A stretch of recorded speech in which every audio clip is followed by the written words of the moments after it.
Good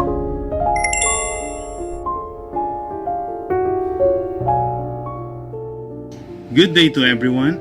I'm architect Ricardo H. Cisbreño, an OFW from Doha, Qatar, currently a senior architect with Dimensions Engineering Consultant.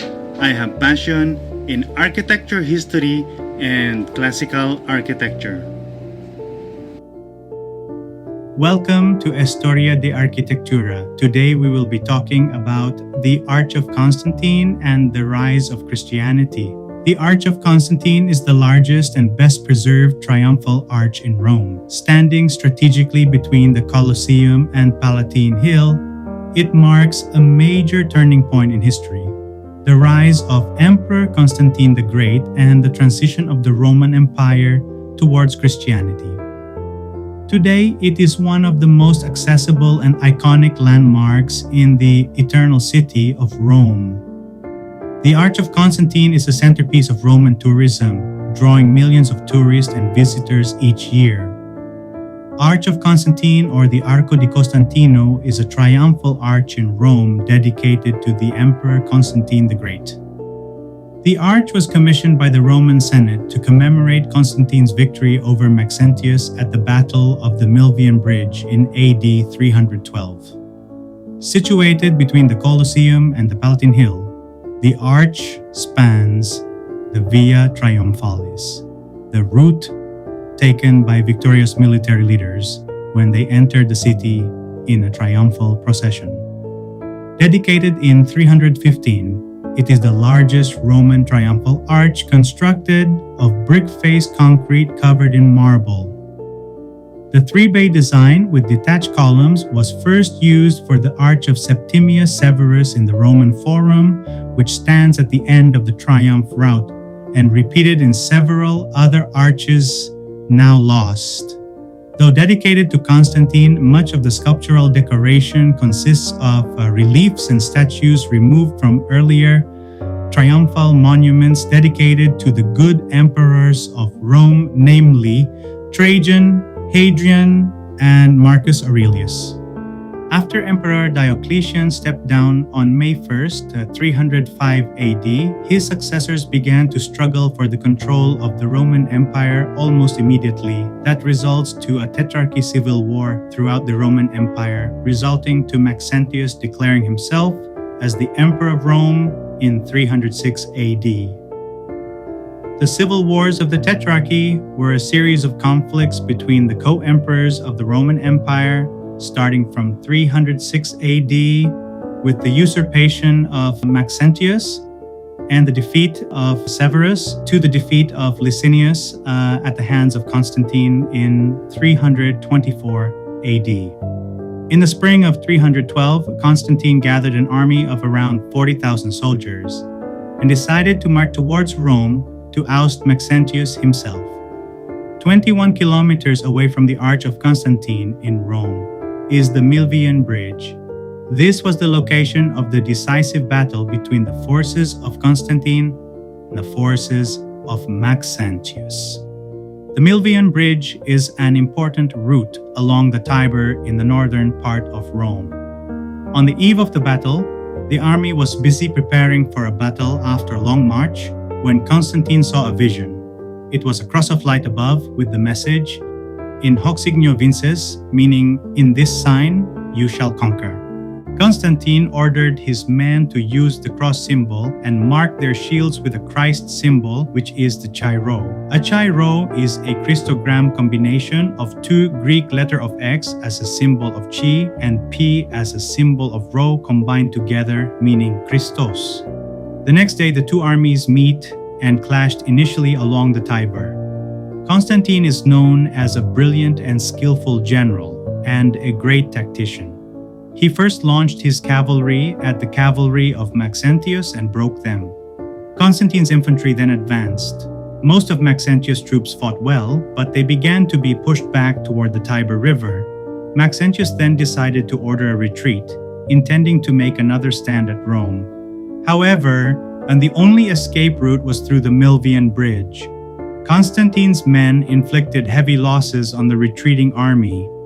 Finally, the temporary bridge set up alongside the Milvian Bridge, over which many of the Maxentius troops were escaping, collapsed, and those stranded on the north bank of the Tiber were either taken prisoner or killed. The whole battle lasted for a whole day, and at the end of the day, Constantine won a decisive victory. The dispositions of Maxentius may have been faulty, as his troops seem to have been arrayed with the river Tiber too close to their rear, giving them little space to allow regrouping in the event of their formations being forced to give ground. Maxentius was found among the dead, having drowned in the river while trying to swim across it in an attempt to escape. Constantine entered Rome on October 29th. He staged a grand arrival ceremony in the city and was met with popular jubilation. The battle gave Constantine undisputed control of the western half of the Roman Empire and ultimately for Europe. The following year, 313, Constantine issued a decree called the Edict of Milan, allowing the religion of Christianity to be legalized throughout the Roman Empire. In 318 AD, Constantine the Great commissioned the construction of the old St. Peter's Basilica, which lasted for 10 centuries before it was eventually redesigned, demolished, and reconstructed during the Renaissance into a St. Peter's Basilica, as you can see today. The Arch of Constantine is composed of 3 arches, one large major arch at the center, and 2 smaller arches at both sides. It has 4 Corinthian design pilasters at both sides resting on a pedestal. It is heavily decorated with parts of older monuments, which assume a new meaning in the context of the building methods of Constantine. As it celebrates the victory of Constantine, the new historic friezes illustrating his campaign in Italy conveyed the central meaning, the praise of the emperor, both in battle and in his civilian duties. The other imagery supports this purpose. Decoration taken from the golden times of the empire under the 2nd century emperors whose reliefs were reused. Places Constantine next to these good emperors, and the content of the pieces evokes images of the victorious and pious ruler. This view is from south side, from Via Triumphalis, Colosseum to right. This is from north side, from the Colosseum, and west side. On the top of each column, large sculptures representing Dacians can be seen, which date from the time of Trajan.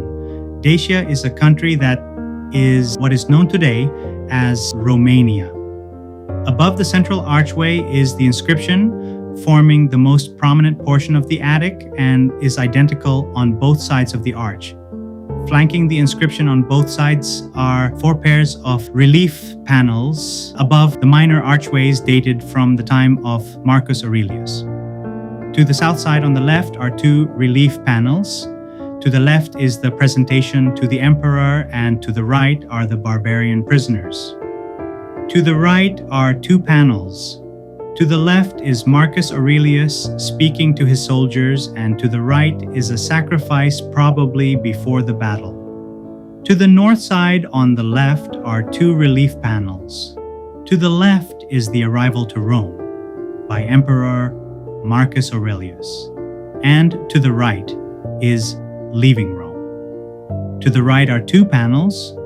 To the left is Marcus Aurelius distributing gifts, and to the right is the submission of barbarian prisoners.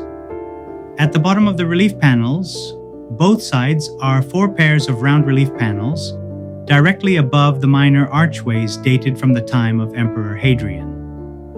To the south side on the left are 2 round relief panels. To the left is Emperor Hadrian departure for hunting, and to the right is the sacrifice to the god Silvanus. To the right are another 2 panels. To the left is Emperor Hadrian hunting, and to the right is the sacrifice to the goddess Diana. To the north side on the left are 2 round relief panels. To the left is Emperor Hadrian on a boar hunt, and to the right is the sacrifice to the god Apollo. To the right are another two panels. To the left is a lion hunt, and to the right is the sacrifice to Hercules. Next are the band sculpture at the west facade, Constantine the Great and his army marched to Verona. To the south facade at the bottom of the round relief panels, both sides are band sculpture of Constantine the Great. To the left is the Siege of Verona, and to the right is the Battle of the Milvian Bridge. Next are the band sculpture at the east facade, Constantine the Great and his army entered Rome. And to the north facade at the bottom of the round relief panels, both sides are band sculpture. To the left is the imperial address at the Forum Romanum, and to the right is the distribution of gifts. Other parts of the triumphal arch are spandrel over main arch, which are mostly victory figures. And the last parts are the decorative pedestals, shows Constantine conquest, victories, and subjugated barbarians. Two short inscriptions on the inside of the central archway transport a message that Constantine came not as conqueror, but freed Rome from occupation. Liberatori verbis, meaning liberator of the city, and fundatori quietis, meaning founder of peace. The main inscription is on the attic, would originally have been of bronze letters. It can still be read easily, only the recesses in which the letters sat and their attachment holes. The main message is the same on both sides of the arch.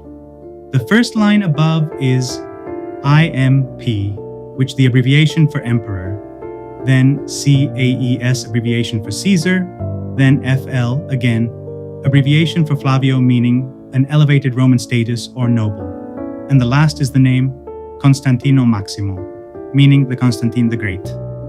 So, the whole inscription says, Imperatori Cesari Flavio Constantino Maximo Pio Felici abjivisto senatus populus que Romanus quod instinctvi divinitatis mentis magnitvdine, civieme exercitvis votam de tyranno quam de omni eives, factione vinio tempore ipstis, rem plicam velteves est armis archeviem triumphis insignem dicavit.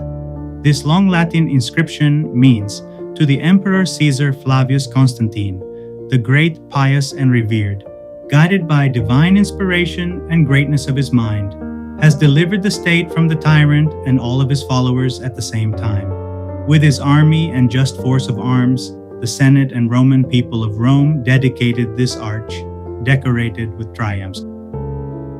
Constantine was the first Roman emperor to convert to Christianity, issuing the Edict of Milan in 313 AD to end centuries of state-sponsored persecution. His support transformed a minority faith into the dominant religion of the empire. Since his co-emperor Licinius continues to persecute Christians, this became a challenge to Constantine. In 324 AD, war between Emperor Constantine and the co-emperor Licinius erupted that lasted for 4 years and ended in the Battle of Chrysalis, in which Licinius and his troops surrendered to Constantine. Constantine abandoned Rome as the imperial capital to found Byzantium, changed the name to Constantinople as the imperial capital of the Eastern Roman Empire.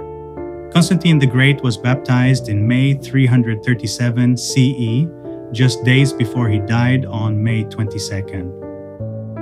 Constantinople, the new Rome, served as the heart of the Byzantine Empire for over 1,000 years, preserving Roman culture long after the fall of the Western Roman Empire. The fall of Constantinople in 1453 against the Ottoman marks the end of the Eastern Roman Empire and Roman Empire as a whole. In 1930, after the defeat of the Ottoman Empire in World War I, the name Constantinople was changed to Istanbul by the modern-day Republic of Turkey. The Arch of Constantine signifies its role as a bridge between two worlds, the classical Roman Empire of the past and the emerging Christian-influenced world of the future.